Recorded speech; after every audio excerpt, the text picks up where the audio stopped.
la que escucha por ejemplo a la noche no vas a un sitio que hay rocas, porque ellas vienen en octubre a las cuevas, ponen los huevos y mientras ponen un huevo cada uno y mientras están esos huevos apoyando esos huevos, viven en la cueva. Y estas cuevas suelen estar sobre todo por la zona de los cristianos, los gigantes, todo este tipo de cosas. Y cuando llega noviembre, nace la cría y se va al mar. Y en ese momento aparecen cientos de pardelas tiradas por el suelo, porque se desorientan por las luces y se caen, se trompan y mueren muchísimas pardelas. Entonces, con la movilidad esa, hicimos una campaña de recogida de pardelas en los festivales y la gente se las encontraba pues, entre las ruedas de los coches, en un montón de sitios de esto.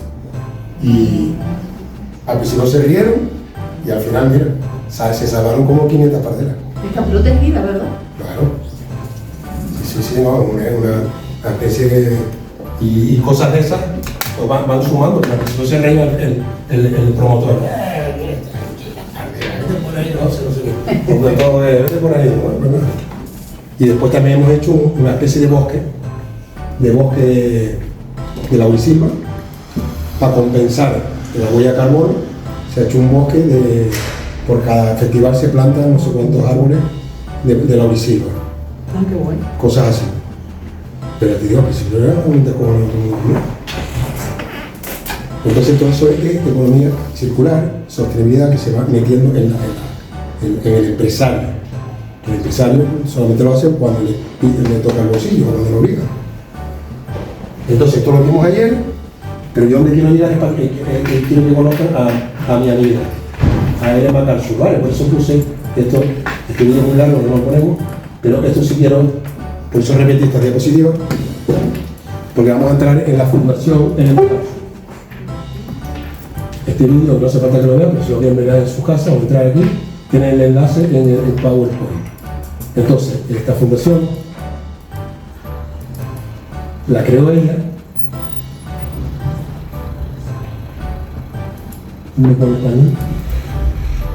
¿Me español? ¿Me dice cómo?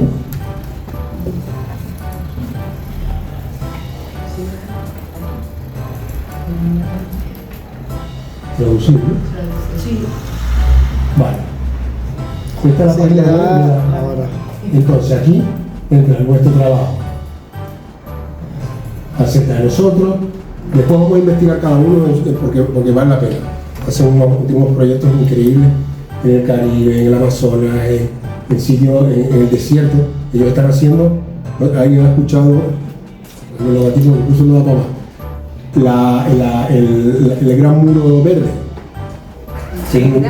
Es un muro verde que están haciendo en todo lo que es África, a la altura de Sahara. Han plantado árboles, millones de árboles. Oye, voy a cerrar un poquito, lo siento, pero es que me está dando aquí un... Sí, claro. Es un proyecto de la Fundación ESTE y mucho más. Entonces, yo lo que quiero ahora es que conozcan a mi amiga en el Macarsu. Eso no se puede ir sin conocerla. Ah, Enya, ya. ¿Dónde está la historia de ella? Ya amiga, ya, ¿no?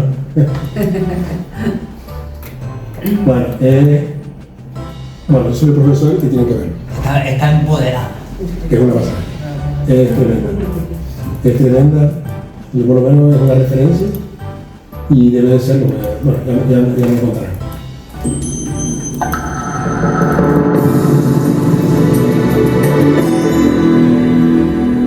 Está subtitulado, tranquila. Tranquila. When you're a child, anything and everything is...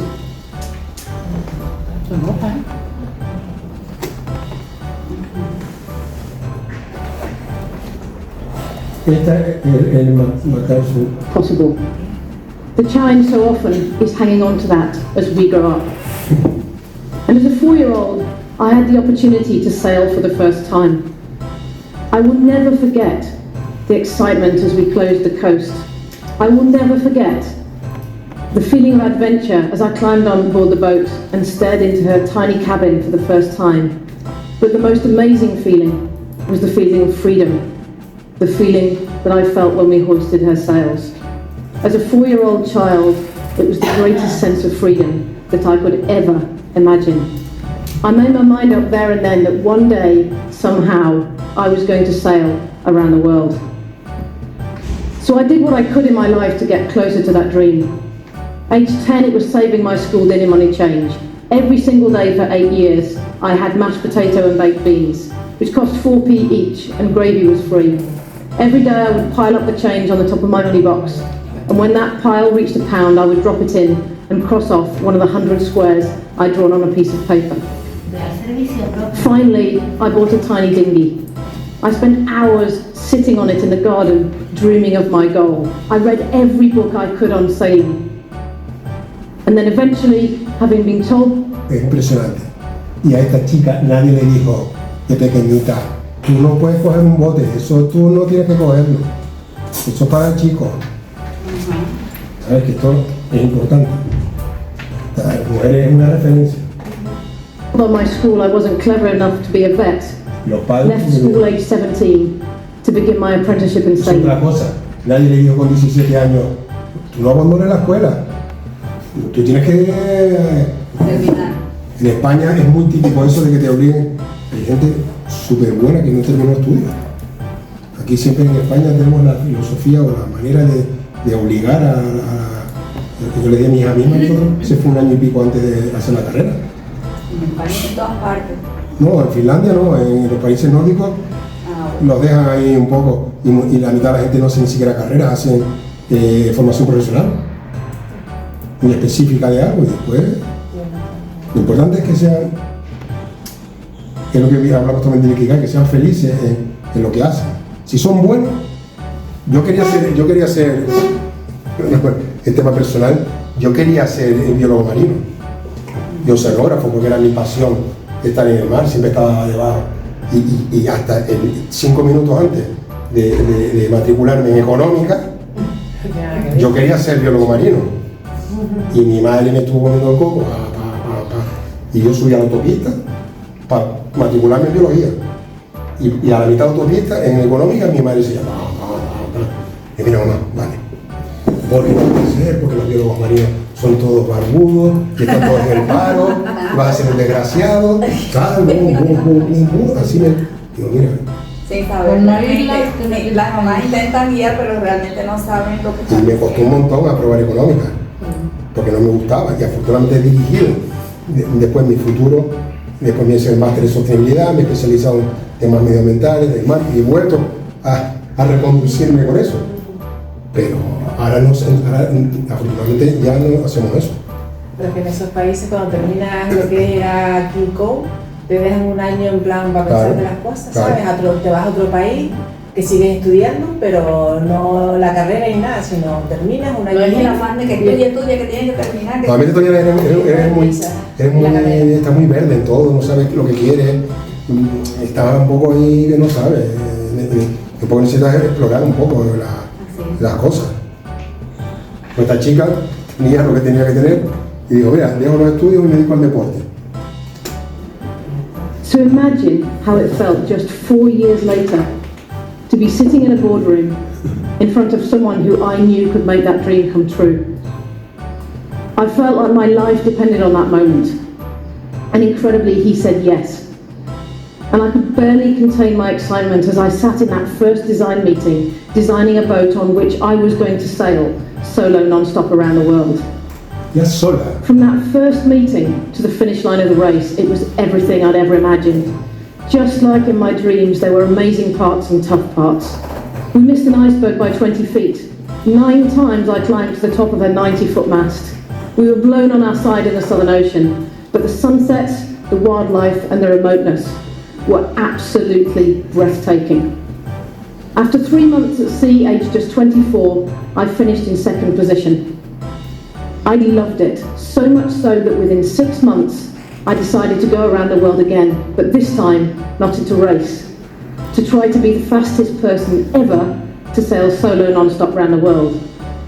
Now for this, I needed a different craft. Bigger, wider, faster, more powerful. Just to give that boat some scale, I could climb... Fórmula 1 del mar. Esto va, Sí, ¿verdad? bueno, hasta donde sea. Va más rápido, sí. Impresionante, eso es como un Fórmula 1. Inside her mast, all the way to the top. 75 foot long, 60 foot wide. I affectionately called her Moby. She was a multi-hull. When we built her, no one had ever made it solo non-stop round the world in one, though many had tried. But whilst we built her, a Frenchman took a boat 25% bigger than her. And not only did he make it, but he took the record from 93 days right down to 72. The bar was now much, much higher. And these boats were exciting to sail. This was a training sail off the French coast. This I know well because I was one of the 5 crew members on board. 5 seconds is all it took, from everything being fine to our world going black as the windows were thrust underwater. And that 5 seconds goes quickly. Just see how far below those guys the sea is. Imagine that, alone, in the Southern Ocean, plunged into icy water, thousands of miles away from land. It was Christmas Day. I was forging into the Southern Ocean underneath Australia. The conditions were horrendous. I was approaching a part in the ocean which was 2,000 miles away from the nearest town. The nearest land was Antarctica, and the nearest people would be those manning the European space station above me. 3.200 kilómetros del punto más cercano. Hacia arriba no hay ni siquiera 3.000. Really are in the middle of nowhere. If you need help and you're still alive, it takes 4 days for a ship to get to you, and then 4 days for that ship to get you back to port. No helicopter can reach you out there, and no plane can land. We're forging ahead of a huge storm. Within it, there was 80 knots of wind, which was far too much wind for the boat and I to cope with. The waves were already 40 to 50 feet high, and the spray from the breaking crests was blown horizontally like snow in a blizzard.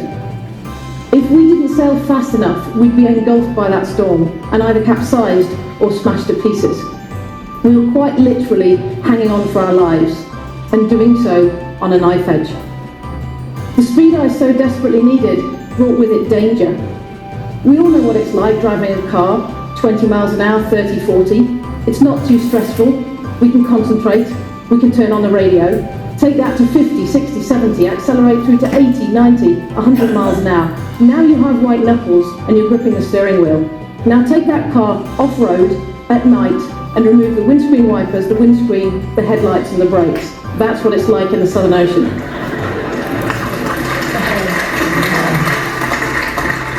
You can imagine it would be quite difficult to sleep in that situation, even as a passenger.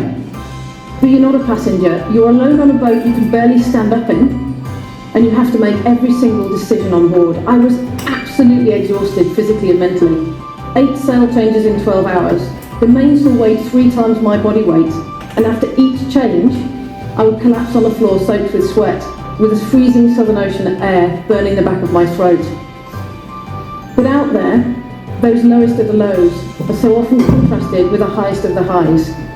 A few days later, we came out of the back of the low. Against all odds, we'd been able to drive ahead of the record within that depression.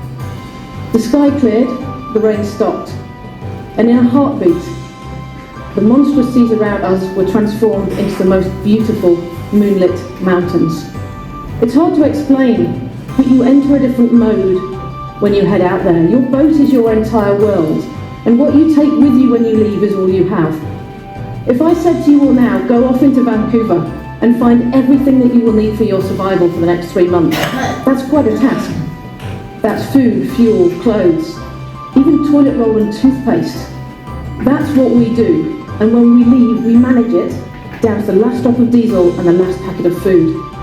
No experience in my life could have given me a better understanding of the definition of the word finite. What we have out there is all we have. There is no more. And never in life had I ever translated that definition of finite that I'd felt on board to anything outside of sailing, until I stepped off the boat at the finish line, having broken that record.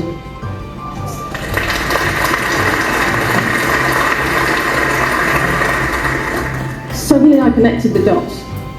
Our global economy is no different. It's entirely dependent on finite materials we only have once in the history of humanity. And it was a bit like seeing something you weren't expecting under a stone and having two choices. I either put that stone to one side and learned more about it, or I put that stone back and I carried on with my dream job of sailing around the world. I chose the first. I put it to one side and I began a new journey of learning, speaking to chief executives, experts, scientists, economists, to try and understand just how our global economy works. And my curiosity took me to some extraordinary places. This photo was taken in the burner of a coal-fired power station.